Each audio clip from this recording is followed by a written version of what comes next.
अस्सलाम वालेकुम नाज़रीन, आज आपको ताज़ा तरीन और अहम तरीन क्रिकेट की दुनिया से अपडेट करते चले। पाकिस्तान बामुकाबला वेस्ट इंडीज़ मैच खेला जा रहा है जो कि लाइव दिखाया जा रहा है पीटीवी स्पोर्ट पर। अब अगर ये मैच लाइव देखना चाहते हैं तो आपको 3 स्टेप्स फॉलो करने होंगे। सबसे पहले मेरे चैनल को सब्सक्राइब करना होगा और साथ ही दिए गए बेल आइकन को भी प्रेस करना होगा और कमेंट बॉक्स में लाइव लिखना होगा। अगर ये वीडियो आपको अच्छी लगे तो इसे लाइक भी ज़रूर कर दें।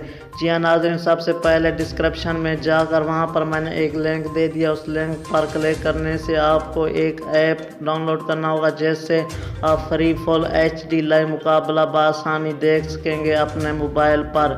जी हाँ नाज़रीन, अगर ये वीडियो आपको अच्छी लगी है तो लाइक ज़रूर कर दें। Thanks for watching.